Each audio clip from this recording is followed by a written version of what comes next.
Kisah ini dimulai dengan sekelompok anak-anak yang bermimpi jadi pemburu harta karun, dengan tujuan dapat kekayaan dan kemuliaan. Semua setuju, termasuk anak yang pakai kostum kardus, dan mereka bersumpah akan jadi pahlawan terbaik di dunia. Para pemburu harta karun berkeliling dunia untuk menjelajahi reruntuhan yang disebut gudang harta karun, supaya bisa ngumpulin benda-benda peninggalan yang tersembunyi di dalamnya. Mereka mempertaruhkan nyawa melawan monster yang disebut Phantom, tapi sebagai imbalannya, mereka bisa dapat kekayaan besar dan kemuliaan. Ada sebuah klan yang sangat dihormati lagi, ngadain wawancara untuk calon anggota baru. Dan karakter utama kita yang namanya Cry sedang antri. Ada batasan seberapa jauh seorang pemburu solo bisa melangkah. Jadi penting banget gabung tim kalau mereka punya target besar. Seorang cewek namanya Ruda ngenalin dirinya ke Cry karena dia satu-satunya yang gak kelihatan nyeremin di situ. Tapi Cry malah canggung dan gak mau salaman. Ruda pengen gabung tim karena dia kesulitan dengan satu gudang harta karun tertentu. Tapi ada orang yang ngeledek dia karena nyoba ngelakuin sesuatu. Masalahnya Ruda cuma level 3. Ruda tersinggung waktu dia dibilang amatir. Tapi cowok itu bilang kalau level Ruda terlalu rendah untuk bisa gabung ke klan terkenal First Steps. Dia bahkan nyuruh Ruda pulang ke ibunya aja. Karena kesal, Ruda langsung nantangin dia buat duel. Untungnya ada yang melerai pertengkaran mereka, dan Cry lega banget karena keributan itu akhirnya selesai. Di dalam, Ruda merasa kewalahan lihat banyaknya pemburu yang ikut seleksi untuk gabung ke klan First Steps. Dia juga kaget saat tahu kalau ini udah kali kelima Cry ikut wawancara ini. Buat para pemburu, skill itu segalanya. Mereka yang berbakat bisa langsung terkenal dan naik peringkat dengan cepat. Tapi yang gak berbakat cuma bisa berharap pada sedikit kesempatan yang mereka punya. Clan First Steps terdiri dari beberapa tim dan tim terkuat di wawancara kali ini adalah Ark Brave. Mereka bahkan berhasil menaklukkan gudang harta karun level 7 cuma dengan 6 anggota mereka. Pemimpin mereka Ark Rodin adalah seseorang yang dia menerima seorang pemburu, udah pasti pemburu itu bakal sukses. Tapi, sejauh yang Cry tahu, Ark Brave belum pernah menerima anggota baru dari wawancara kayak gini. Meja mereka dikelilingi banyak banget orang yang ikut wawancara. Tapi Ruda heran kenapa ada satu meja dengan satu kursi kosong. Tiba-tiba seorang pria besar bernama Greg muncul entah dari mana dan ngejelasin kalau meja itu milik tim yang awalnya mendirikan First Step. Mereka dikenal sebagai Grievers dan mereka datang ke ibu kota beberapa tahun lalu. Dengan bakat luar biasa, mereka langsung terkenal sebagai salah satu tim terkuat di ibu kota. Nama lengkap mereka adalah Grieving Souls. Dan ternyata mereka adalah tim yang berisi teman-teman masa kecil Cry. Ini adalah pertama kalinya Grievers membuka kesempatan untuk menerima anggota baru. Dan itulah alasan kenapa banyak orang datang ke acara ini. Tapi, anehnya nggak ada siapapun di meja itu. Jadi kelihatannya mungkin ini cuma rumor palsu. Tiba-tiba, seorang anak berambut merah membuat dirinya dikenal dengan berkata bahwa dia nggak punya waktu buat para pecundang. Dan dia pengen tahu di mana Grievers berada. Dia dengan sombong bilang kalau dia sudah level 4 dan dia berencana biar tim terkuat di ibu kota yang merekrutnya. Seorang cewek bernama Tino dicegah untuk ngasih pelajaran ke anak sombong itu. Tapi Tino sudah punya rencana buat ngasih pelajaran dengan cepat, persis seperti yang kakaknya akan lakukan. Dia merasa dia lebih pantas berada di Grieving Souls sebelum anak itu, tapi diingatkan kalau pemimpin klan udah bilang supaya nggak bikin keributan. Sayangnya semuanya udah terlambat karena orang-orang malah memprovokasi mereka dan memberikan ruang untuk bertarung. Tino udah nggak sabar buat mulai, tapi Cry merasa ada sesuatu yang aneh dan dia nyuruh Ruda buat ikut keluar sama dia. Anak berambut merah itu mulai ngoceh sombong, tapi Tino cuma mau dengar omongannya setelah dia motong kepala anak itu, karena itu juga yang bakal kakaknya lakukan. Sementara Cry berusaha kabur, dia mikir kalau dia gak seharusnya datang hari ini. Saat semua orang makin tegang nunggu pertarungan, Tino tiba-tiba merasakan sesuatu yang mengejutkan, cukup untuk mengalihkan perhatiannya. Dia sepenuhnya mengabaikan sorakan semangat dari orang-orang dan gak peduli sama anak berambut merah yang lagi mempersiapkan pedangnya. Fokusnya sekarang cuma ke Cry. Tino mengejutkan semua orang dengan berlari ke arah Cry, dan yang lebih aneh lagi, dia memanggil Cry dengan sebutan Master. Ternyata Cry sebenarnya adalah pemimpin klan First Step dan juga pemimpin Grieving Souls. Semua orang yang ada di situ kaget banget begitu sadar siapa dia sebenarnya. Di zaman keemasan para pemburu harta karun ini, ada satu orang yang berdiri di antara mereka semua, dan namanya adalah Cry. Beberapa tahun sebelum semua ini terjadi, Cry dan teman-temannya tiba di ibu kota. Mereka memang masih baru, tapi mereka berhasil menyelesaikan gudang harta karun untuk pemula dengan kecepatan yang luar biasa. Suatu waktu, Cry pernah diselamatkan oleh salah satu temannya, tapi temannya cuma ngira kalau Cry cuma bertindak sebagai umpan. Cry dan teman-temannya punya mimpi yang sama, yaitu jadi pemburu harta karun yang hebat. Tapi, bakat yang mereka miliki nggak sama rata. 5 temannya punya potensi yang luar biasa, sementara Cry merasa dirinya sangat biasa aja dibanding mereka. Di saat itulah Cry sadar kalau dia cuma akan menghalangi mereka kalau dia terus bersama mereka. Meskipun mereka semua sahabatan dekat, nggak ada yang bilang apa-apa. Tapi Cry tahu dia harus buat keputusan untuk pergi. Suatu hari, Cry bilang selamat tinggal ke semua temannya. Tapi yang mengejutkan, mereka malah memutuskan untuk menjadikan dia pemimpin mereka. Semua sepakat sampai-sampai Cry bertanya-tanya apakah mereka benar-benar dengar apa yang dia barusan bilang. Keputusan sudah dibuat, jadi Cry menghabiskan 4 tahun terakhir sebagai pemimpin tim yang berisi teman-teman masa kecilnya yang berbakat. Selama itu juga, dia terus berharap bisa pensiun dari dunia pemburu harta karun. Balik ke masa sekarang, Ruda nggak percaya kalau dia tadi ngobrol sama pemimpin klan First Steps. Ternyata Cry telat banget datang ke wawancara gara-gara ketiduran. Tapi Ark ngira itu cuma bercandaan. Tino langsung nyuruh Ark menjauh dari Cry karena dia benci betapa dangkalnya Ark, tapi Ark malah Tino lagi bercanda juga. Dia memuji Cry karena udah dengan rajin nyamar dan memantau keramaian, tapi jelas banget dia salah. Ark kagum karena Cry berani datang tanpa seragamnya, tapi Cry terus-terusan bilang kalau dia benar-benar cuma ketiduran. Tino udah nggak tahan sama Ark dan bahkan pengen dia dikeluarin dari klan. Tapi masalahnya, cowok ini adalah pemimpin tim Ark Brave. Tino sendiri adalah pemburu solo yang tergabung dalam First Steps. Tino ternyata adalah murid dari teman masa kecil Cry yang bernama Liz.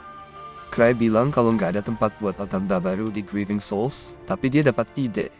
Dia penasaran apakah Ark Brave mau menerima anggota baru kalau dia yang merekomendasikannya. Ark sangat mempercayai Cry, jadi dia bilang kalau dia pasti akan menerimanya. Semua orang di ruangan itu kaget karena Ark Brave hampir nggak pernah menerima anggota baru. Tapi Ark bilang satu orang nggak akan jadi masalah. Cry senang banget Ark ternyata orang yang begitu baik hati. Tapi salah satu anggota Ark Brave marah besar karena ada seseorang yang dipaksakan untuk masuk ke tim mereka. Tino langsung mengira bahwa dialah yang akan direkomendasikan, jadi dia merasa sangat bersyukur. Namun perhatiannya teralihkan saat si rambut mulet dari sebelumnya ingin balas dendam. Tapi Cry bilang biarin aja dia. Anak itu memperkenalkan dirinya sebagai Gilbert, dan Cry terkejut mendengar bahwa dia belum punya tim, padahal sudah level 4. Cry bisa lihat kalau anak ini mungkin belum bisa langsung jadi aset berharga, tapi dia yakin Gilbert akan menjadi sesuatu yang spesial setelah mendapat pelatihan dari Ark dan timnya. Tapi Cry terkenal buruk dalam menilai orang, jadi siapapun yang dia pilih untuk bergabung dengan Ark bakal jadi orang yang disalahkan atas nasibnya nanti. Semua orang kaget ketika Cry memilih untuk merekomendasikan Gilbert, tapi dengan satu syarat. Cry ngejelasin bahwa hal paling penting bagi seorang pemburu harta adalah jangan sampai kalah. Karena kalau lemah, mereka cuma akan membahayakan timnya. Jadi, dia butuh bukti kalau Gilbert nggak akan kalah. Tapi Cry juga memberi peringatan ke Gilbert bahwa dia belum pernah kalah sekalipun sejak jadi pemburu. Semua orang kagum dengan kepercayaan diri Cry. Tapi Cry tahu sebenarnya fakta itu benar, karena dia memang belum pernah terlibat dalam pertarungan sungguhan sebelumnya.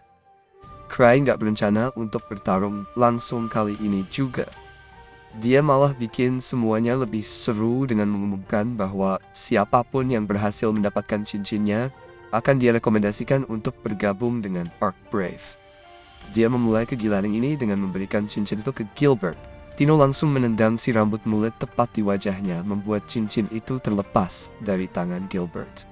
Semua orang bahkan bertanya-tanya apakah dia masih hidup setelah itu. Kegilaan pun dimulai.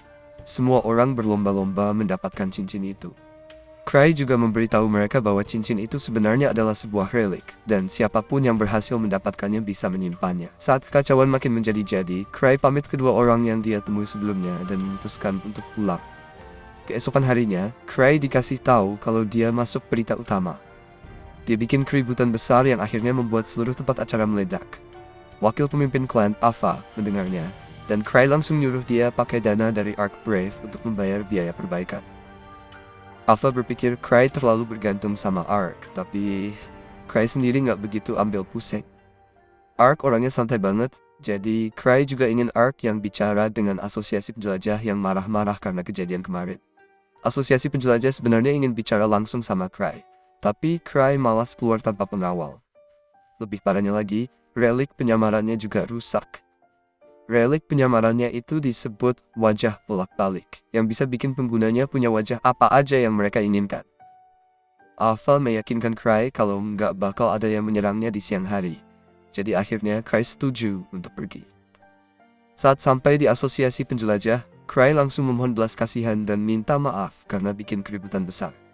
Gark, manajer cabang asosiasi itu, mencoba menenangkan Cray yang ketakutan. Cray dengan panik terus membela diri dan menunjukkan bahwa tidak ada warga sipil yang terluka. Asisten Gark berharap Gark tidak terlalu keras memarahi Cray, tapi Gark justru bilang kalau dia bahkan belum mengatakan apa-apa.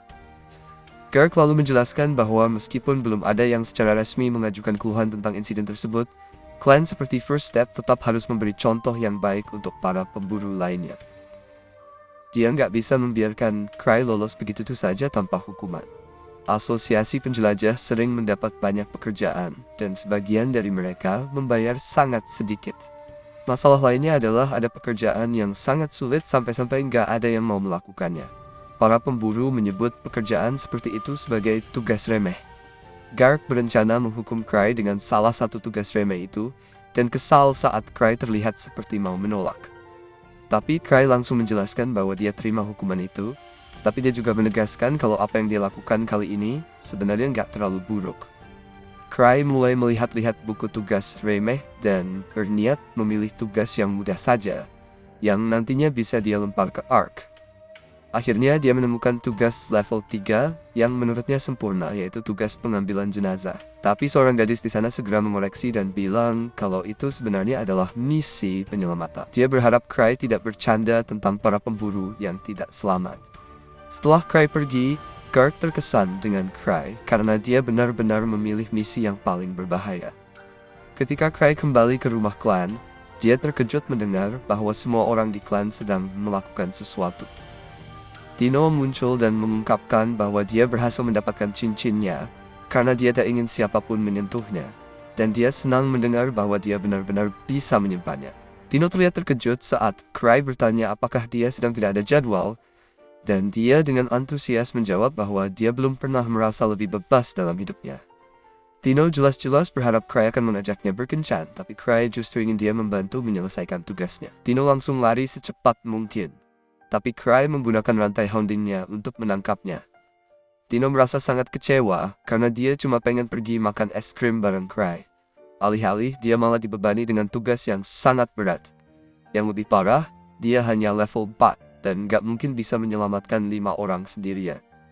Tino tahu bahwa Cray mengirim anak buahnya untuk menjalani misi yang hampir membuat mereka menemui ajal agar mereka menjadi lebih kuat.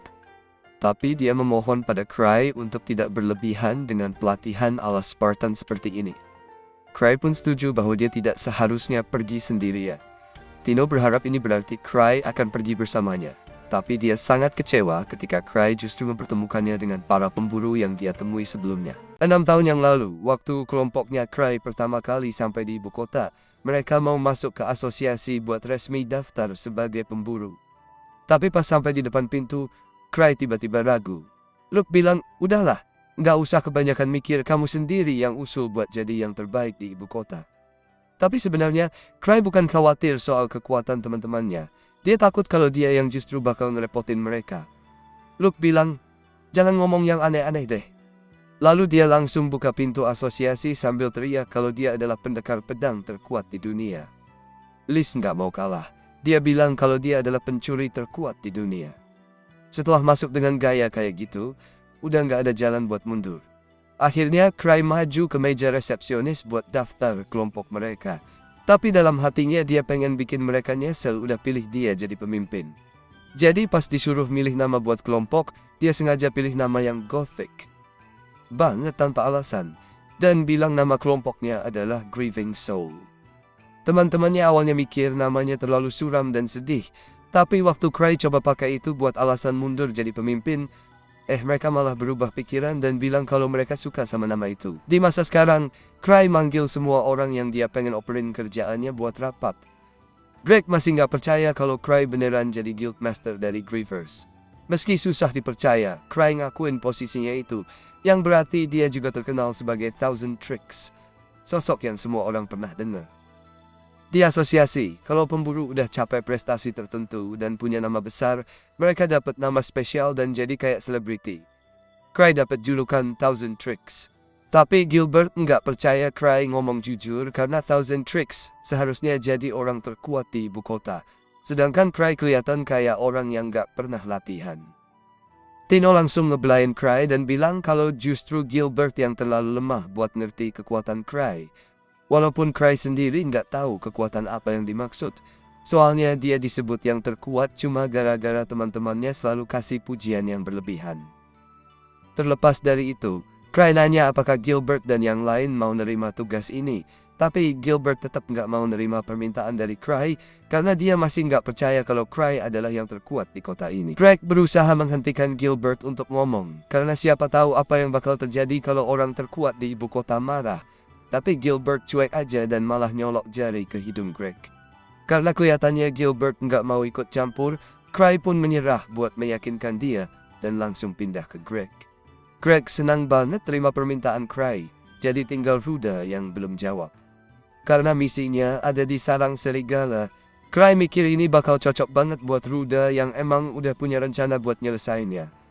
Meski Ruda nggak terlalu antusias sama pilihan teman setimnya, dia bilang dia bakal ikut. Cry senang denger itu, dan dia juga bilang ke Tino kalau dia butuh bantuan lebih. Dia bisa minta orang lain dari klan buat gabung. Tino memohon sama Cry buat ikut tim juga, tapi Cry langsung nolak.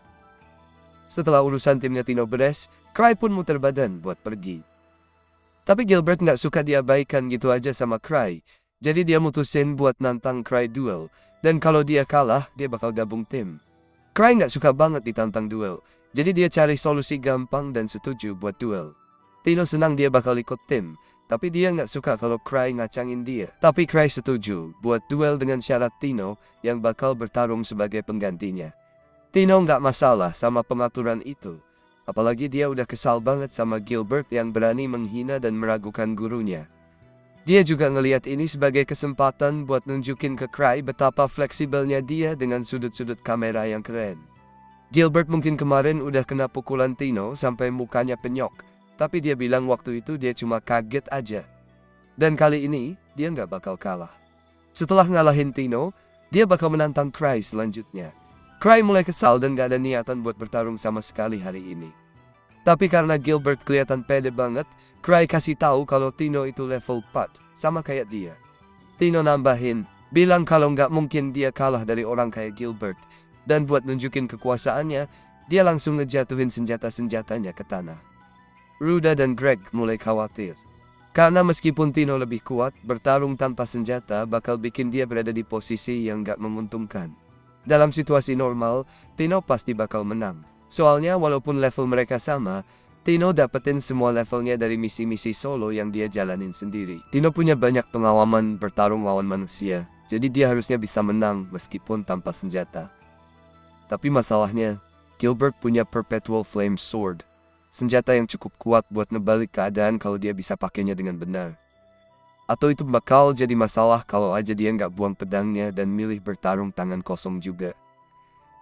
Itu jelas-jelas keputusan yang bodoh, tapi Gilbert nggak mau dianggap remeh. Jadi dia pengen bertarung di level yang sama dengan Tino.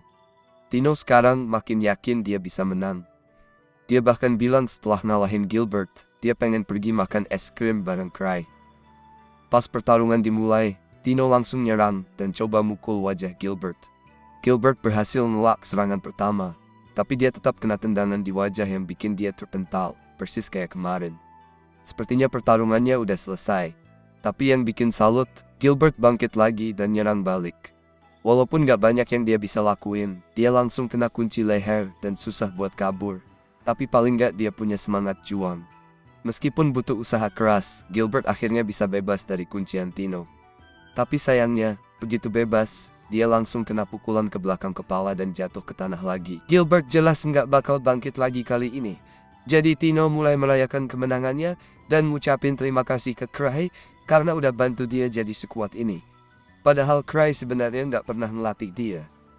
Greg dan Ruda cuma bisa bengong nggak percaya kalau Tino sekuat itu.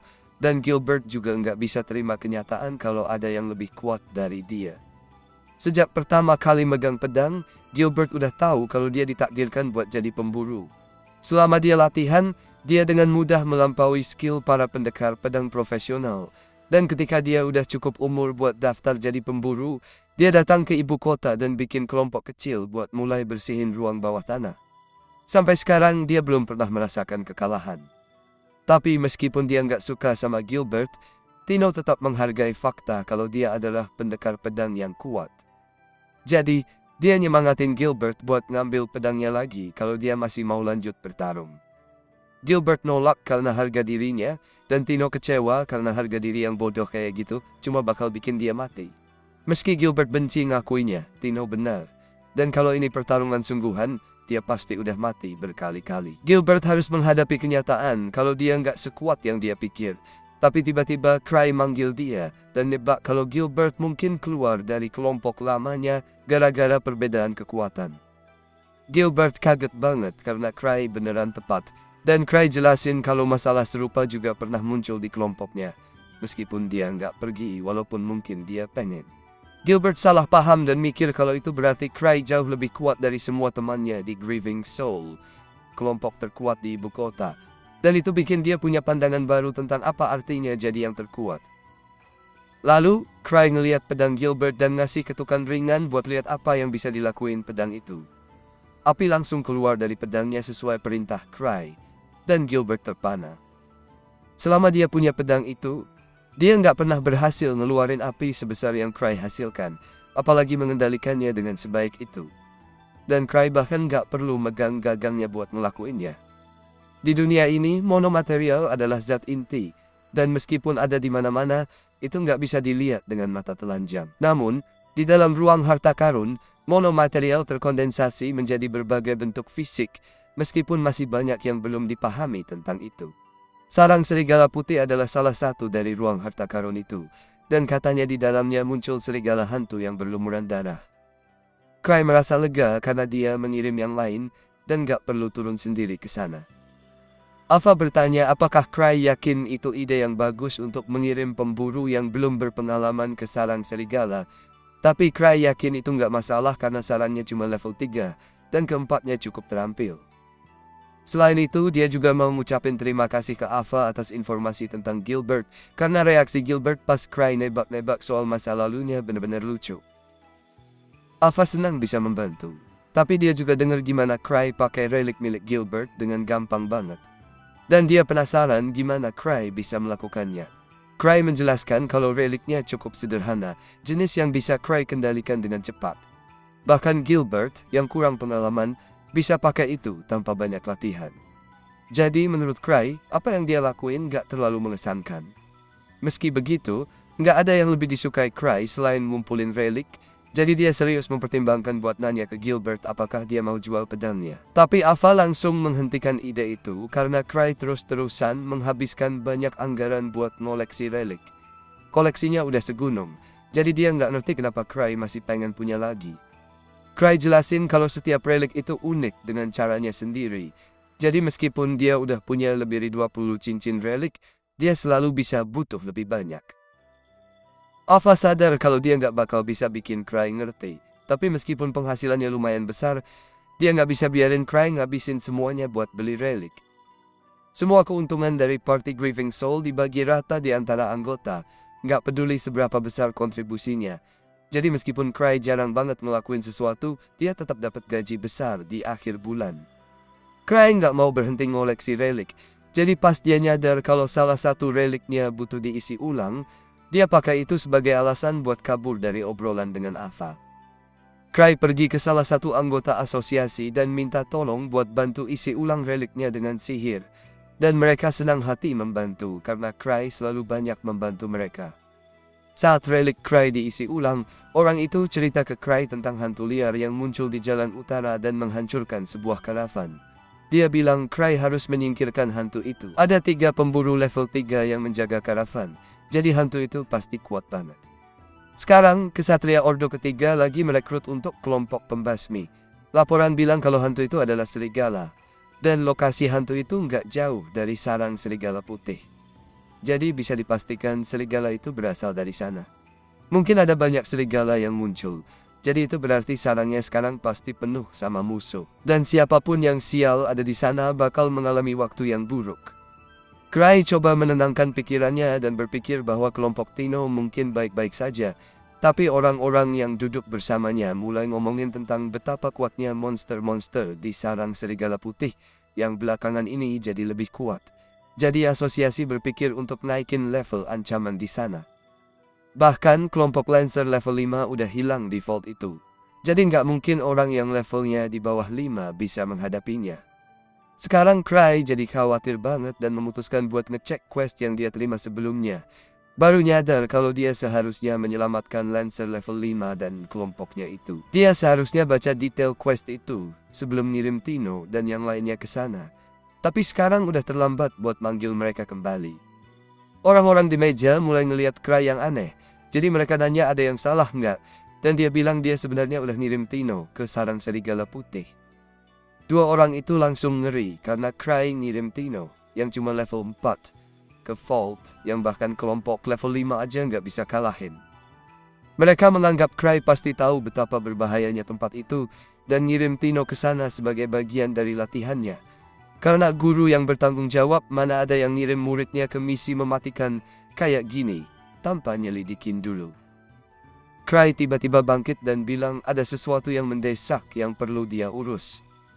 Begitu dia masuk ke lorong, dia mulai panik dan coba menenangkan diri. Bilang kalau Tino itu cukup terampil, jadi mungkin dia bisa menghadapinya. Dan Gilbert hampir sebanding kekuatannya dengan Tino selama dia menggunakan pedang apinya. Namun Cry ingat dia udah habisin semua daya di pedang itu waktu dia ngelakuin demonstrasi. Jadi kalau Gilbert nggak isi ulang setelahnya, pedang itu basically nggak ada gunanya.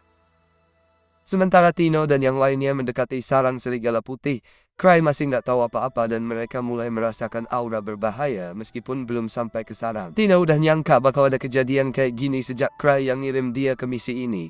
Makanya dia nulis surat wasiat kalau dia mati.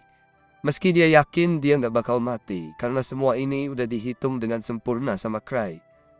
Dia percaya Cry pasti udah mikirin matang-matang kenapa dia pilih mereka untuk ikut misi ini. Tapi Greg nggak yakin itu mungkin karena Cry baru kenal mereka kemarin.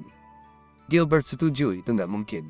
Tapi dia juga nggak akan meragukan Cry bisa ngelakuin riset tentang mereka sebelum mereka ketemu.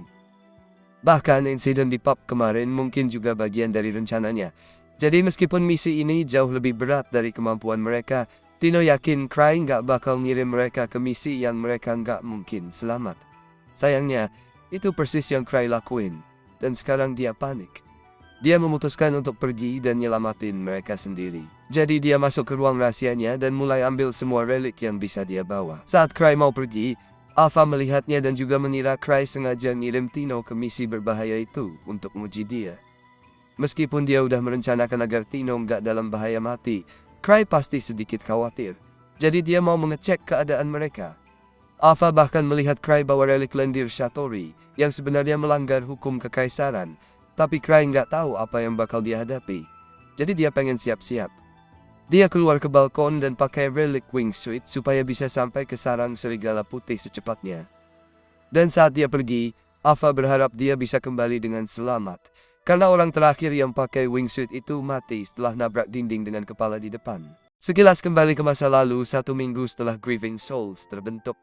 Pedang suci pamungkas milik si rambut merah yang disebut Testament Blade hancur dan dia nggak percaya sama sekali. Yang lain bilang, itu cuma pedang kayu doang, nggak mungkin bisa lawan Cyclops yang barusan kita kalahin. Ada petualang tua yang mabuk yang ngira mereka bohong dan malah ngejek mereka karena kabur dari monster itu. Tapi para cewek di Grieving Souls langsung nunjukin mata Cyclops-nya. dan si pemabuk itu hampir ngompol ketakutan. Kembali ke masa sekarang, kelompoknya Tino baru aja selesai ngancurin monster serigala. Monster sekuat itu seharusnya nggak muncul di sini, dan mereka beruntung karena cuma ada satu. Yang lain bertanya kenapa Gilbert nggak pakai apinya, dan dia jawab karena mananya habis. Gilbert nyadar kalau ini gara-gara Cray yang ngabisin semuanya, dan dia nggak bisa nge-recharge sendiri. Yang lain mikir mereka mending mundur aja karena orang-orang yang mau mereka selamatkan mungkin udah nggak selamat. Tapi Tino tetap nggak mau nyerah. Dia ngejelasin kalau mereka bukan di sini buat ngumpulin yang udah mati, karena orang-orang itu masih hidup. Tino dengan tegas bilang kalau keputusan masternya nggak pernah salah, dan menghabiskan mana dari pedang purgatorial pasti bagian dari rencananya. Dia berpikir kalau Cray cuma nggak mau mereka terlalu bergantung sama relics. Akhirnya mereka sampai di sarang serigala putih, dan ternyata serigala-serigala di sana jauh lebih gede dari biasanya. Sarang itu sebenarnya dibuat buat serigala yang ukurannya lebih kecil, jadi yang gede-gede ini kelihatan sumpek di dalam. Itu artinya akan lebih baik kalau mereka nyerang di dalam sarang daripada ngasih ruang lebih buat serigalanya di luar. Gilbert rencananya mau maju duluan, tapi Tino langsung ngehina dia berkali-kali, bahkan nyebut dia idiot bodoh. Menurut Tino, tugasnya adalah jaga semua orang tetap hidup, dan maju terburu-buru itu ide paling bodoh yang pernah dia dengar. Jelas banget kalau Cray lagi nguji dia sebagai pemimpin, jadi dia harus pastiin semua orang selamat. Tino mutusin kalau para cewek bakal narik perhatian monster duluan, karena mereka lebih lincah, sementara para cowok bisa ngehabisin yang di belakang. Sebagai pemimpin, Tino nggak mau biarin siapapun jadi tameng hidup buat yang lain. Di sisi lain, Cray terlihat sedang melayang di udara. Cara berpikirnya beda banget sama Tino.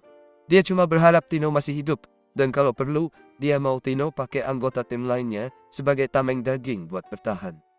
Timnya Tino udah masuk ke pertempuran, tapi musuh mereka jauh lebih kuat. Meski begitu, ada satu hal yang bikin mereka unggul, kerja sama tim. Mereka berhasil menang dalam pertarungan pertama, dan Tino seneng banget karena musuhnya nggak ngerti apa itu kerja sama. Pertarungan terus berlanjut saat makin banyak monster muncul, dan Tino mulai mikir kalau tim kecil dadakan mereka ini ternyata nggak seburuk itu. Gilbert memang suka ngomong besar, tapi dia kuat banget. Ruda mungkin nggak terlalu mencolok, tapi dia ahli dalam melacak musuh. Greg punya segudang pengalaman dan bisa kerjasama dengan baik.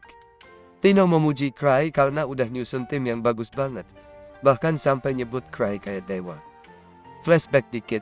Gilbert dulu punya masalah sama tim lamanya. Mereka nggak bisa ngimbangin kekuatannya, jadi dia ninggalin mereka dan penuh rasa marah. Sekarang, Gilbert sadar kalau dulu dia nggak pernah mikirin perasaan timnya, dan ternyata rasanya enak banget bisa bertarung bareng tim.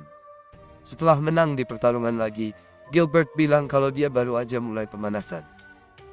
Beberapa saat kemudian, Tino merasakan kalau bos dungeon ada di dekat mereka. Yang lain mikir udah waktunya kabur.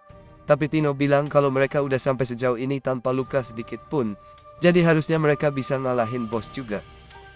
Tino setuju kalau hati-hati itu penting, tapi misi yang aman-aman aja nggak bikin orang berkembang. Greg mulai mikir tentang gimana saat seorang pemburu mencapai level PMT, dia bisa hidup nyaman cuma dengan menyelesaikan misi-misi harta karun yang di bawah levelnya. Greg dulu sering kayak gitu dan selalu kabur kalau misinya terasa terlalu sulit. Dia udah lihat banyak temennya tewas di medan perang, dan itu bikin dia jadi penakut. Tino bisa ngerasain kalau Greg gabung ke First Steps, karena dia pengen mengubah sifat penakutnya. Dan mungkin itu juga alasan kenapa Cray menempatkan Greg di tim dari awal.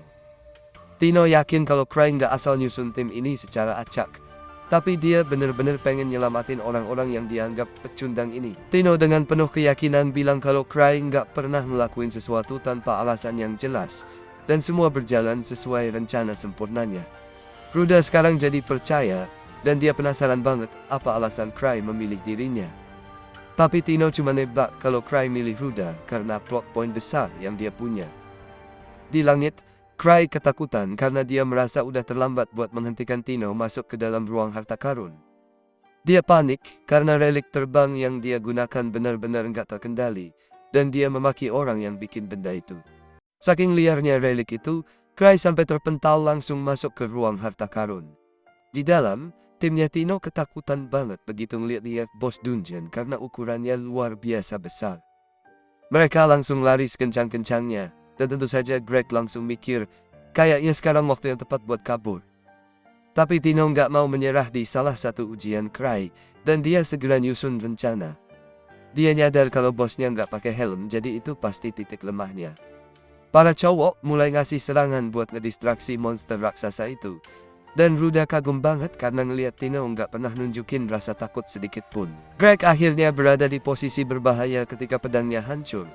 Tapi Ruda berhasil menyelamatkannya tepat waktu. Tino menunjukkan kemampuan luar biasanya dengan menutup jarak dengan monster yang mengamuk dan menusuk lehernya tepat sasaran. Tim Tino menang, dan dia langsung pakai potion buat nyembuhin kakinya yang terluka. Timnya sekarang cukup bahagia karena tinggal melakukan penyelamatan. Tino ngasih Greg pedang sementara, tapi dia harus cepat-cepat menghindar dan menyerang lagi. Tiba-tiba semua kaget ketika lebih banyak bos muncul, dan mereka semua ketakutan kalau mereka nggak bakal bisa ngalahin sebanyak itu. Bahkan Tino sendiri merasa kalau ujian dari Cry ini kelewatan. Dia langsung mutusin kalau mereka harus lari ke lorong terdekat, biar bos-bos itu nggak bisa menyerang mereka. Sayangnya, lorong itu tertutup, jadi para cowok ngambil keputusan bahwa mereka harus jadi umpan biar para cewek bisa kabur. Mereka bilang ke para cewek supaya jangan terlalu mikirin ini, karena lebih baik beberapa dari mereka bertahan hidup daripada semuanya mati. Tino heran kenapa mereka begitu takut. Kenapa Cry naruh mereka di situasi kayak gini? Dia kaget banget ketika akhirnya nyadar sesuatu tentang cincin milik Cry. Tino langsung ngingetin yang lain kalau mereka nggak akan ngebiarin siapapun jadi korban. Yang perlu mereka lakuin cuma mengincar mata bosnya. Dia sekali lagi ngatur strategi dengan nyuruh semua orang buat ngalihin perhatian salah satu monster, dan Ruda berhasil bikin monster itu nutup matanya. Saat itu, Tino kebayang saat Cry pernah nunjukin caranya menggunakan relik yang dia menangkan darinya. Tino pakai relik itu ke bos, dan hasilnya bikin bos tersebut buta total. Yang lain langsung ngasih kesempatan ke Gilbert buat ngasih serangan penutup. Tapi Tino bisa ngerasain ada yang gak beres. Sayangnya, udah terlambat. Gilbert kena serangan dari monster itu, dan dia minta maaf karena gagal. Tino merasa bersalah karena merasa dia nggak cukup baik sebagai pemimpin. Dan dia akhirnya mengakui kalau mereka sudah tamat saat 4 bos mulai mendekat. Tiba-tiba, dari arah yang gak terduga, semua orang kaget ketika Cry jatuh dari langit dan menghantam masuk ke ruang harta karun. Cry menyapa Tino dengan santai, dan Greg langsung nyadar kalau para monster kelihatan takut sama Cry. Entah kenapa. Monster-monster itu mencoba menyerang Cry, tapi perisai Cry melindunginya dan monster-monster itu tampak syok. Cry hanya merasa kasihan pada para monster itu dan berkata, "Aku punya 12 nyawa." Lalu, dia menggunakan salah satu reliknya untuk melancarkan serangan. Serangan Cry luar biasa kuatnya, sampai seluruh gua jadi terang benderang, dan Greg tercengang melihat betapa hebatnya seorang level 8. Cry sendiri heran kenapa ada begitu banyak monster menyeramkan di sini. Padahal ini harusnya cuma ruang harta level 3. Timnya kaget banget ngelihat bos monster masih hidup setelah serangan Cry. Tapi Cry udah tahu itu bakal terjadi karena cincin penembak yang dia pakai memang gak sekuat itu. Sementara yang lain panik karena para bos mulai mendekati Cry dengan senjata pedang dan pistol. Cry santai aja. Dia malah mikir gimana dia bawa 12 cincin pelindung, jadi nggak perlu khawatir. Saat semua bos monster siap menyerang sekaligus, Cry sadar dia nggak punya pilihan lain dan harus pakai senjata rahasianya. Monster-monster itu terlihat ketakutan saat Cry melepas kalungnya dan minum sesuatu dari vial kecil yang dia bawa. Setelah minum isi vial itu, Cry menciptakan layar asap tebal dan nyuruh yang lain buat kabur secepat mungkin. Tapi mereka bergerak terlalu lambat, dan Gilbert yakin mereka pasti bakal tertangkap. Ruda ngingetin Gilbert kalau Tino lagi cedera, makanya mereka bergerak pelan dan Cry sengaja memperlambat langkahnya biar bisa jagain mereka. Tapi kenyataannya, Cry emang lari lambat banget, bukan karena sengaja. Tino juga mikir kalau Cry sengaja ngelakuin itu buat ngelindungin dia. Dan dia teringat saat pertama kali mereka bertemu. Waktu itu, Tino diganggu sama preman, tapi Grieving Souls tiba-tiba muncul dan nyelamatin dia. Sejak saat itu, Tino pengen banget gabung sama Grievers, dan mulai mengagumi Cry. Semua orang berterima kasih ke Cry karena udah datang buat menyelamatkan mereka. Dan mereka juga memberi penghargaan pada Tino yang berhasil menjaga mereka tetap hidup selama ini. Cry memuji Tino karena udah melakukan tugasnya dengan sangat baik, meski dia tahu Tino menahan rasa sakit dari cederanya. Cry sadar apa yang Tino inginkan, jadi dia langsung menyembuhkan Tino. Dan Tino pun dengan bangga menyatakan kalau sekarang dia nggak ngerasain sakit lagi. Gilbert terpukau melihat Cry bisa nyembuhin pakai relik, tapi di dalam hati, Cry merasa defensif karena dia terlalu bergantung pada relik untuk semua hal. Sayangnya, meski Cry udah datang, dia belum bisa ngalahin bos-bos itu, dan sekarang mereka punya masalah baru. Mereka tersesat total di dalam ruang harta karun ini, tanpa petunjuk di mana pintu keluarnya. Dan Cry sama sekali nggak tahu harus gimana. Tino dan Ruda sama-sama pencuri, jadi dia berharap mereka melakukan pengintaian atau semacamnya. Tapi mereka percaya banget kalau Cry tahu kemana mereka pergi, meskipun Cry sebenarnya nggak tahu. Tiba-tiba, Gilbert angkat bicara, karena setelah banyak belajar, dia yakin banget kalau Cry yang hebat pasti tahu apa yang dia lakukan. Tapi dari pandangan Gilbert, kelihatannya mereka malah jalan tanpa arah. Dia bertanya apakah Cry membawa mereka ke pintu keluar. Tapi sebelum Cry sempat jawab, Tino langsung menyela dan bilang kalau jalan ini nggak mengarah ke pintu keluar. Tino punya gambaran kasar tentang tempat mereka berada karena dia sempat lihat peta. Jadi dia tahu mereka jalan ke arah yang berlawanan dari pintu keluar. Dan Cry pasti punya alasan buat itu. Ruda juga percaya penuh sama Cry, tapi dia berharap Cry setidaknya kasih tahu mereka mau kemana. Tapi Cry tetap diam.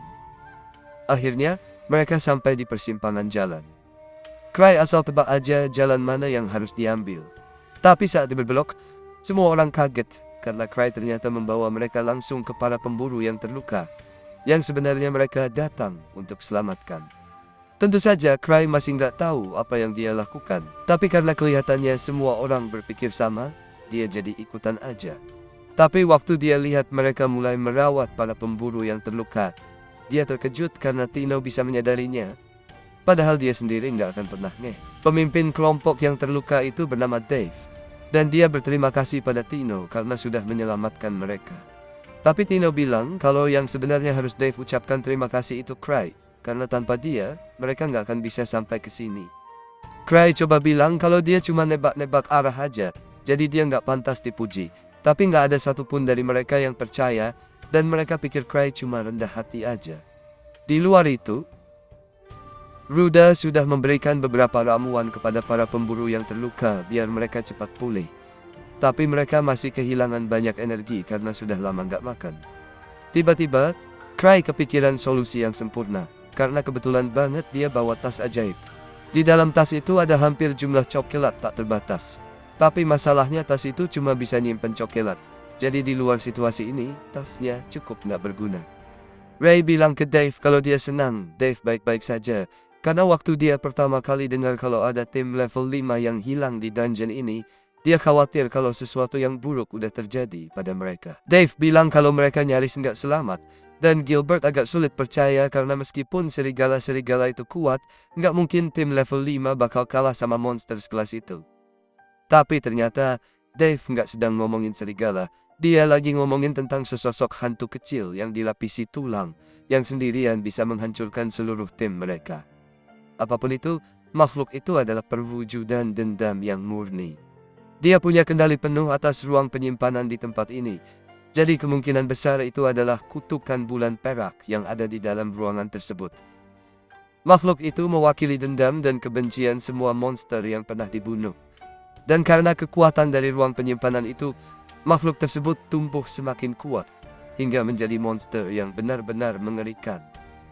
Dave dan timnya dianggap sebagai yang terkuat dalam hal kekuatan, tapi setiap orang dari mereka nggak bisa berbuat apa-apa melawan makhluk itu. Bahkan, Dave bilang kalau monster itu bisa dianggap sebagai tandingan dari anggota Grieving Souls, yaitu Thousand Swords. Thousand Swords dikenal secara luas sebagai pendekar pedang terkuat di ibu kota, karena dia telah mempelajari semua teknik pedang ortodoks, dan menggunakan teknik-teknik itu untuk belajar lebih banyak lagi. Dia adalah anak ajaib yang gak bisa dipahami, yang bisa menghabisi puluhan musuh hanya dengan pedang kayu. Luke bukan orang yang bisa diremehkan, jadi Cry merasa agak berlebihan kalau bilang hantu itu sekuat Luke. Lagi pula, kalau memang ada hantu semacam itu, Luke pasti sudah memburunya sejak lama. Tapi, melihat hantu itu benar-benar menghancurkan tim level 5, Cry nggak yakin kalau Tino dan timnya bisa menang melawan makhluk itu. Dia malah berharap dia aja yang lemparin tugas ini ke Ark, biar dia nggak perlu repot ngurusin ini semua. Dave lanjut cerita. Kalau monster itu sebenarnya cuma main-main sama nyawa mereka, makanya nggak langsung membunuh saat mereka bertarung terakhir kali. Tapi kalau mereka bertemu lagi, nggak diragukan lagi monster itu bakal langsung menghabisi mereka. Ruda kemudian menoleh ke Cry dan nanya apa yang harus mereka lakukan. Cry, di dalam hati, panik banget karena dia sama sekali nggak siap mental buat menghadapi ini. Dia bengong sebentar sebelum akhirnya dapat ide dan bilang ke Ruda kalau yang paling penting sekarang adalah keselamatan para korban yang terluka. Jadi mereka harus kabur dari ruang penyimpanan ini dulu sebelum melakukan apa-apa. Selain itu, karena awalnya ini adalah misi Tino, Cry kasih tahu dia kalau mulai sekarang, Tino yang bertanggung jawab. Tino merasa dia nggak pantas jadi pemimpin saat ada sosok sehebat Cry di sana. Tapi Cry tetap maksa Tino untuk memimpin karena dia sendiri nggak mau melakukannya. Akhirnya Tino setuju untuk kembali jadi pemimpin dan sependapat dengan Cry soal kabur dari ruang penyimpanan ini. Jadi dia bakal memimpin semuanya kembali ke pintu keluar. Harusnya mereka bisa sampai lebih cepat karena Cry sudah sepenuhnya menyembuhkan kakinya Tino. Tapi Cry mengingatkan supaya dia nggak lari terlalu cepat karena masih ada orang-orang yang terluka dalam kelompok mereka, biar mereka nggak ketinggalan. Sebenarnya Cry bilang begitu juga buat dirinya sendiri, karena nggak mungkin dia bisa mengikuti kecepatan penuh Tino, apalagi dia lagi nggak fit. Setelah berjalan cukup lama di dalam ruang penyimpanan, Tino bilang kalau mereka sudah hampir sampai di pintu keluar.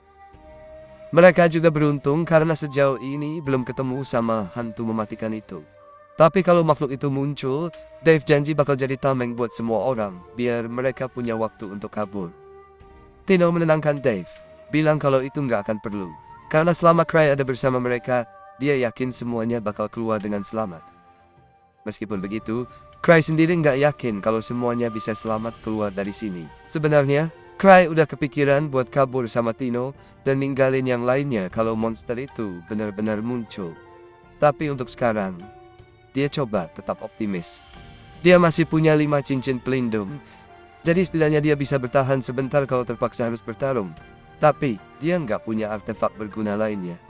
Cincin tembak nggak berfungsi, dan satu-satunya pedang artefak yang dia punya jatuh waktu dia terbang ke sini, jadi agak susah untuk tetap optimis. Tiba-tiba, semua orang bisa merasakan sesuatu mendekati mereka, jadi mereka langsung bersiap untuk bertarung. Cry maju ke depan Tino untuk melindunginya. Meski dia nggak punya artefak serangan, dia siap pakai tubuhnya sendiri sebagai peluru hidup atau sayap terbangnya kalau terpaksa. Aura gua berubah saat hantu itu mulai mendekat. Semua orang ketakutan, karena mereka udah bisa ngerasain kalau mereka nggak punya peluang buat menang lawan makhluk itu. Tapi yang lebih parah, Tino melihat sesuatu yang lebih mengerikan muncul di belakang monster itu, dan rasa takut besar menyelimuti dirinya. Sampai-sampai dia mulai memohon pada Cry untuk menolongnya. Cry kayaknya tahu siapa sosok kedua itu, tapi dia lebih bingung daripada takut karena orang itu punya senjata. Dia juga nggak ngerti kenapa sosok itu ada di sini. Tiba-tiba, sosok kedua itu menggunakan langkah cepat dan menghajar hantu itu dengan satu tendangan, langsung membuatnya mental ke dinding. Setelah melihat kekuatan itu, Cry nggak ragu lagi kalau itu pasti Liz. Dia lalu mendekati Cry dan untuk memastikan, dia nanya apakah nggak masalah kalau dia menendang makhluk itu ke dinding, soalnya dia nggak begitu ngerti apa yang sebenarnya terjadi di sini. Cry bilang nggak perlu khawatir, dan Liz senang dengar itu. Karena akhirnya bisa ketemu Cry, dia kasih tahu kalau dia menemukan salah satu artefak pedang Cry di jalan menuju ke sini. Ruda dan Greg langsung sadar siapa Liz sebenarnya, tapi Dave nggak pernah dengar namanya.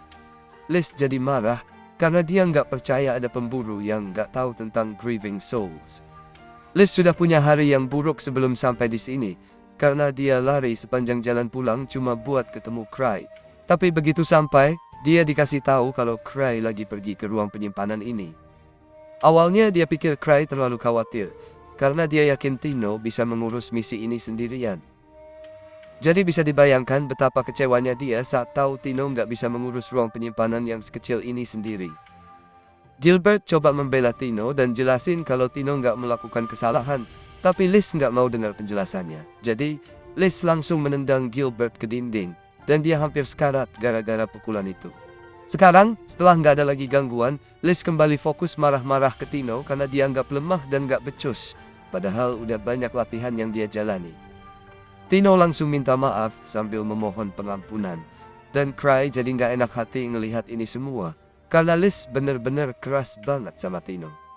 Sementara Liz masih teriak-teriak ke Tino, hantu yang tadi sempat ditendang berhasil pulih lagi, dan Greg sama Ruda sibuk menuangkan ramuan penyembuh ke Gilbert biar dia nggak mati gara-gara tendangan Liz. Cry mulai khawatir Tino juga bakal kena tendangan Liz, jadi dia coba menenangkan Liz dan bilang kalau nggak seharusnya Liz marah ke Tino. Dia kirim Tino ke sini buat menyelamatkan para pemburu, dan dia udah berhasil menyelesaikan misinya. Jadi nggak adil kalau Liz bilang Tino nggak becus setelah apa yang udah dia capai. Begitu Liz dengar Cry bilang begitu, semua kemarahannya langsung hilang. Dia lalu tanya ke Cry, apa benar Tino udah melakukan tugasnya dengan baik? Cry meyakinkan Liz bahwa dia sangat terkesan dengan kerja Tino. Dan pas lagi ngomongin orang yang bikin kagum, Cry juga kasih selamat ke Liz, karena akhirnya bisa nahan diri dalam serangannya kali ini. Liz senang banget dapat pujian, meskipun dia masih nggak terlalu paham kenapa harus nahan serangannya. Tapi karena Cry terus maksa dia buat belajar, akhirnya dia berhasil menahan pukulannya. Cry senang Liz dengerin nasihatnya, tapi sepertinya Liz masih perlu latihan lagi, karena Gilbert sekarang dalam kondisi kritis gara-gara pukulan peringatan dari Liz. Tino sekali lagi minta maaf atas semua masalah yang dia timbulkan, tapi Liz udah nggak marah soal itu. Liz bilang kalau Tino punya bakat, tapi dia harus kerja lebih keras buat nutupin kekurangannya dalam hal kekuatan. Di saat yang sama, hantu itu udah gabung lagi sama salah satu bos serigala dan siap menyerang mereka lagi. Tapi, sementara yang lain ketakutan, Liz cuma ngerasa kesal. Monster itu dengan berani keluarin senapan mesin, seolah itu bisa ngapa-ngapain dia. Liz cuma angkat masker, dan saat serigala itu mulai menembak, dia cuma berdiri aja karena pelurunya bergerak terlalu lambat buat jadi ancaman. Sampai amunisinya habis, Liz masih berdiri di sana, tanpa terluka sedikit pun. Nggak cuma itu, dia bahkan sempat nangkep beberapa peluru di tangannya dan bikin pola dari peluru-peluru lain yang dia tangkap.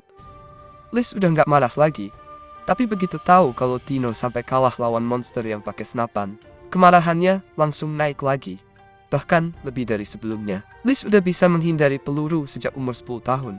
Jadi buat dia, monster yang berani-berani yang ngarahin senjata ke dia, itu benar-benar penghinaan besar terhadap kekuatannya.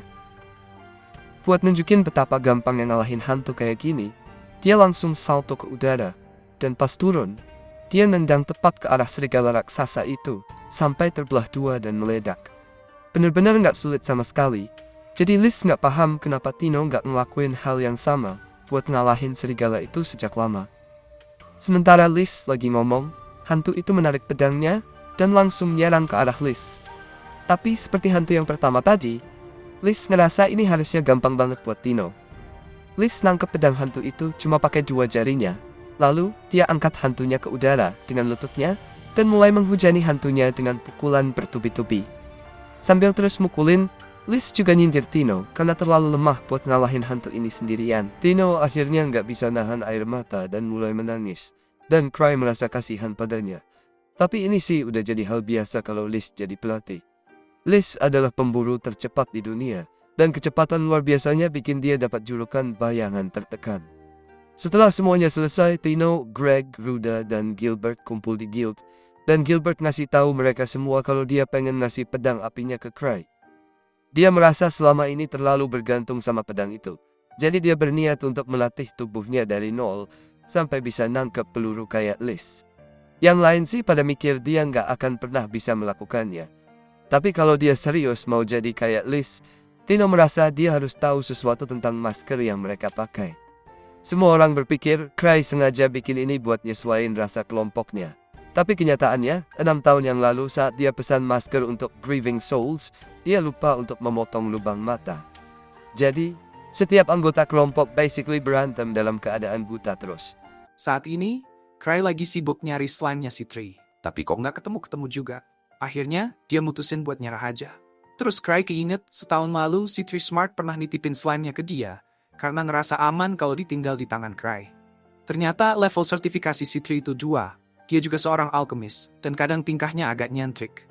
Dia dari institusi akademik kekaisaran, terkenal banget, dan otaknya si Grievers.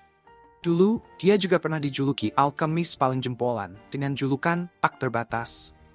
Cry bilang hasil dari kecerdasannya sering bikin dia terjebak di situasi kayak gini, dan dia juga inget kalau dia ngasih nama slime itu, slime-nya C3. Lalu dia keinget gimana dulu mereka mainan slime pas kecil. Dia sempat mau ngeluarin slime-nya, tapi C3 langsung nyegah, bilang kalau itu agak bahaya, malah bisa ngancurin seluruh ibu kota kalau sampai dikeluarin. Cry mikir, ini sih bukan agak, tapi udah bahaya banget. C3 minta dia hati-hati banget waktu ngejagain slime itu, dan Cry setuju. Balik ke masa sekarang, dia masih nyari-nyari slime itu, walaupun sebenarnya dia pengen banget lupa soal slime itu. Dia nggak bisa nemuin slime itu di mana-mana, dan akhirnya duduk di tempat tidurnya buat mikirin situasinya dengan tenang. Dia keinget waktu dia buka kapsulnya di sarang serigala putih, ternyata isinya kosong. Dan dia mikir kalau slime itu masih dikunci rapat di brankas. Jadi nggak mungkin bisa keluar gitu aja. Dia menduga ini mungkin cuma lelucon dari C3, dan dia berusaha buat ketawa-tawa aja.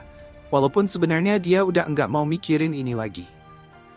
Sementara itu, ada sekelompok orang yang lagi bertarung lawan monster di sarang serigala putih.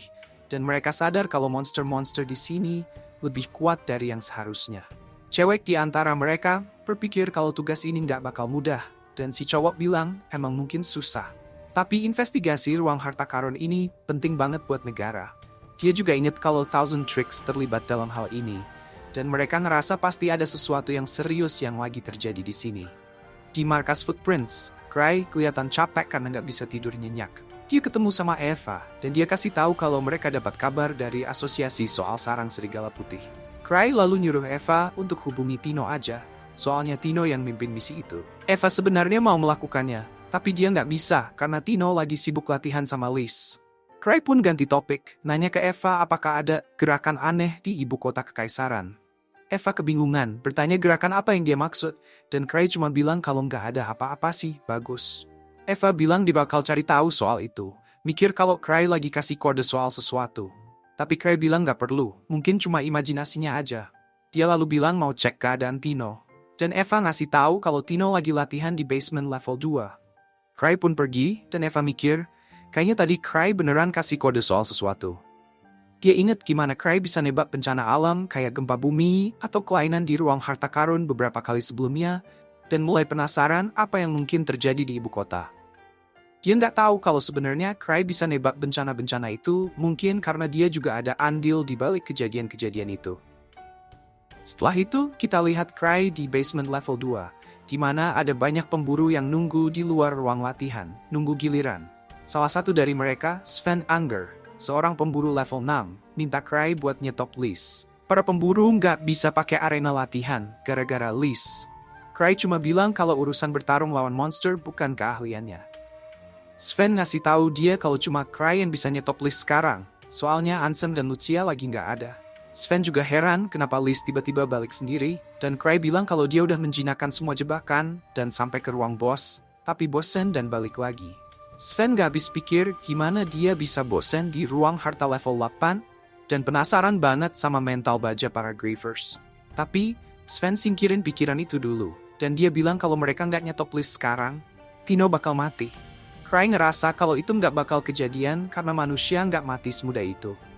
Tapi, begitu dia buka pintu ruang latihan, dia langsung lihat Tino udah terkapar di lantai dan nggak bereaksi.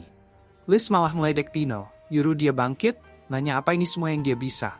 Karena Tino nggak gerak sama sekali, Liz mutusin buat mengakhiri hidup Tino, tapi Cry buru-buru nyegah dia. Liz nanya ada apa, sambil bilang kalau dia lagi sibuk latih Tino sekarang, dan gak ngerti kenapa Tino lemah banget, soalnya di umur segitu, Liz sendiri udah jauh lebih kuat. Cry tahu kalau Liz memang bersemangat, tapi dia bilang ke Liz kalau Tino udah sampai batasnya, dan sebaiknya berhenti dulu hari ini. Liz setuju dengan senang hati, tapi tiba-tiba Tino menarik kaki Liz dari belakang, dan bilang kalau dia masih bisa lanjut, dengan tekad kuat, karena lihat Cry ada di sana. Liz lantas bilang kalau Cry hebat banget karena bisa bikin Tino semangat bangkit lagi. Dan mereka pun lanjut latihan. Cry keluar dari ruangan itu sambil minta maaf ke yang nunggu di luar. Dia bilang kalau Liz nggak bakal dengerin dia kalau lagi kayak gini. Sven cuma bisa bilang kalau ya udah, nggak ada yang bisa dilakukan. sambil mikir kalau Cry pasti ngelatih Tino dengan keras, melihat gimana dia bisa nyemangatin Tino buat bangkit. Cry coba jelasin kalau bukan begitu, tapi Sven gak mau denger, jadi Cry biarin aja. Setelah itu, Sven ngasih tahu Cry kalau jalan di utara udah ditutup, dan mereka duduk buat ngobrol. Sven kasih info kalau banyak phantom muncul di jalan itu, dan detailnya masih diselidiki. Para ksatria yang pergi buat cek situasi juga udah terbunuh, dan Cry ingat kalau dia pernah dengar kabar soal phantom yang muncul di jalan itu. Phantom dari sarang serigala putih bahkan udah menyerang seorang pelancong juga. Cry merasa ada yang aneh di ruang harta itu, dan dia bertanya-tanya apakah ini alasan Gark manggil dia. Dia mikir juga, kenapa Ark malah nggak ada pas saat-saat kayak gini. Kalau Ark yang nangani, pasti beres. Cry harap Ark cepet balik, dan dia mutusin buat nyari cara buat ngulur waktu. Sven melihat Cry santai banget seperti biasa, dan Cry sendiri mikir kalau dia bisa nyantai ya, karena ini bukan urusannya langsung. Dia pun kepikiran buat ngirim Obsidian Cross ke Gark, biar nggak ada tanggung jawab di pundaknya. Lalu, dia minta Sven dan timnya buat ngerjain misi dari asosiasi. Toh mereka nggak bisa pakai ruang latihan juga kan. Dia harap mereka bisa sekalian kasih tahu Gark kalau dia lagi sibuk, jadi nggak bisa datang. Setelah itu, Cry pergi, dan salah satu teman sekelompok Sven ngedumel, bilang kalau dia bener-bener nggak paham apa yang ada di pikiran Cry. Dia mikir Cry emang orangnya santai banget, dan ngecap dia sebagai orang yang enak-enakan di klan, sementara yang lain pada jelajah ruang harta. Sven bilang, mungkin temennya itu belum ngerti karena dia baru gabung di klan, tapi Cry emang selalu kayak gitu. Dan begitulah cara kerja klan ini. Sven ngasih peringatan ke temannya itu, bilang kalau mungkin sekarang dia belum ngerti, tapi Cry itu monster. Dia bilang, jangan cuma lihat dari permukaan aja, dan coba perhatiin baik-baik setiap kali Cry ngomong sesuatu, karena sering ada maksud tersembunyi di balik kata-katanya. Temannya pun mulai ngerti maksud Sven. Sementara itu, Gark baru aja dapat info kalau nggak ada perubahan di sarang serigala putih ataupun urat tanah di sekitarnya. Dia heran kenapa ada hal aneh yang terjadi di ruang harta kalau gitu. Dengan curiga kalau penyebabnya adalah ulah manusia, dia mutusin buat ngobrol sama Cry soal ini. Tapi asistennya, Kena, ngingetin dia kalau Obsidian Cross bilang Cry lagi sibuk, jadi nggak bisa datang. Gark akhirnya bilang kalau dia bakal ketemu Cry sendiri, karena dia yakin Cry pasti tahu sesuatu tentang ini. Kena penasaran kenapa Gark bisa yakin begitu, dan Gark bilang, meskipun Cry nggak terlalu sering jelajah ruang harta akhir-akhir ini, dia rela repot-repot buat kunjungi ruang harta yang satu ini. Jadi pasti ada yang aneh. Di tempat misterius lain, kita lihat ada semacam penelitian yang lagi dilakukan. Kepala penelitinya nggak percaya kalau ada pemburu level tinggi yang terlibat, dan dia mikir kalau ini cuma soal waktu sampai asosiasi menemukan tempat mereka. Dia akhirnya sadar kalau Thousand Tricks lebih berbahaya daripada yang dia kira. Ternyata kelompok ini nyebut diri mereka masyarakat sihir menara Akashic, dan merekalah yang ada di balik keanehan-keanehan belakangan ini. Mereka mikir kalau para pemburu emang keras kepala dan nggak bakal tinggal diam sampai mereka tahu apa penyebab keanehan itu semua. Lalu pemimpin kelompok itu ngejelasin tujuan risetnya, yaitu supaya mereka bisa bikin ruang harta karun kapanpun mereka mau. Kalau risetnya sukses, mereka bisa punya ruang harta karun sebanyak yang mereka inginkan. Para bawahannya nyaranin buat sementara cabut dulu dari fasilitas ini. Mereka juga nggak habis pikir kenapa anggota mereka, Sofia, malah liburan di saat-saat kayak gini. Tapi si pemimpin santai aja, karena dia sendiri yang ngizinin Sofia ambil cuti. Dia juga bilang kalau Sofia udah kontak dia pakai batu komunikasi dan bakal balik secepatnya. Dia yakin semua masalah ini bakal kelar begitu Sofia datang, dan sementara itu, mereka bakal fokus ngumpulin informasi. Setelah itu, kita lihat Cry mimpi buruk soal slime-nya Citri yang ngehancurin ibu kota, dan dia kebangun sambil teriak-teriak. Untungnya cuma mimpi, dan dia lega. Pas dia sadar, dia lihat Liz lagi tidur di sebelahnya, dan dia juga ngomong pengen ke rumah sakit. Cry lalu bilang kalau dia mau ngecek ke layar monitornya. Cry pun ngejelasin kalau Liz emang punya kebiasaan suka nyelet masuk ke tempat tidurnya. Cry jadi sadar kalau ini mungkin alasan kenapa dia merasa panas, karena ternyata suhu tubuh Liz tinggi banget. Liz terus nanya ke Cry apakah dia ada waktu hari ini, soalnya dia pengen jalan-jalan bareng. Cry kaget dan nanya apakah Liz nggak ada jadwal latihan buat Tino atau latihannya sendiri. Liz dengan santai bilang kalau dia cuma mau libur sehari, dan Cry pun setuju buat nemenin dia. Langsung lupa sama mimpi buruknya tadi. Kemudian kita lihat Gark di markas Footprints, dan dia minta ketemu Cry. Tapi dia malah ngeliat Cry dan Liz lagi siap-siap mau pergi. Gark langsung menghentikan mereka, dan Liz langsung ngomel-ngomel, bilang kalau Cry lagi sibuk hari ini. Gark kaget melihat Liz udah balik secepat itu, dan dia ingetin kalau dia minta laporan setiap kali mereka berhasil membersihin ruang harta karun di atas level 7. Liz malah nyuruh Gark buat tutup mulut. Bilang kalau mereka terlalu sering nyerahin urusan ke Cry, dan mereka harus belajar beresin masalah mereka sendiri. Gark jadi kesal, dan Liz langsung nendang dia karena dia udah ganggu waktu ngedate-nya bareng Cry. Mereka langsung adu mulut dan Cry pakai kesempatan itu buat ngomong sama Kaina. Kaina ngasih laporan ke Cry bahwa nggak ada masalah sama saluran energi di situ. Liz penasaran apakah Gark memperhatikan sesuatu yang aneh di sarang serigala putih. Gark bilang dia nggak ada lihat yang aneh, tapi dia nyelipin kalau dia lebih khawatir tentang hal lain. Liz langsung nanya lebih lanjut, tapi Gark menolak buat cerita, bilang kalau ada yang mungkin denger mereka, dan dia juga merasa nggak bisa cerita tentang slime itu. Dia justru nyaranin Liz buat minta bantuan Ark, karena mungkin Ark orang yang tepat buat ini. Sementara itu, kita lihat Liz dan Gark masih berantem. Liz penasaran apa Gark udah makin lemah dan tua, dan itu bikin Gark marah, jadi dia mulai beneran beraksi. Cry jelasin bahwa Gark dulunya adalah pemburu level 7, dan dia langsung menghentikan mereka berdua sebelum mereka merusak seluruh bangunan. Dia bilang ke Gark bahwa diskusinya dengan Kaina udah selesai. Gark tetap nggak mau tenang, tapi dia sadar kalau Liz udah pergi dan sekarang bersama Cry. Dia bingung kapan Liz datang, dan akhirnya dia mulai tenang. Dia jadi mikir kalau dia perlu berlatih lagi, lalu pergi bareng Kaina. Sementara itu, Eva yang datang setelah itu sangat hancur melihat bangunan yang hancur. Setelah itu kita lihat Liz dan Cry yang lagi kencan, dan Liz berpikir kalau Gark udah makin lemah. Cry bilang dia nggak setuju dan menyebutkan bahwa nggak adil kalau Liz bikin dirinya sebagai standar. Liz ngasih tahu kalau Cry pasti nggak bakal bertahan di tempat harta karun level 8 yang baru dia investigasi dengan kemampuannya yang sekarang. Cry baru nyadar kalau hantu-hantu di sana beneran kuat, dan dia penasaran gimana kalau dibandingkan sama bos di sarang serigala putih. Tapi Liz nggak bisa ingat pernah berhadapan sama bos di tempat harta karun itu, dan Cry jadi mikir kalau bos di Vault itu bahkan nggak layak diingat sama Liz.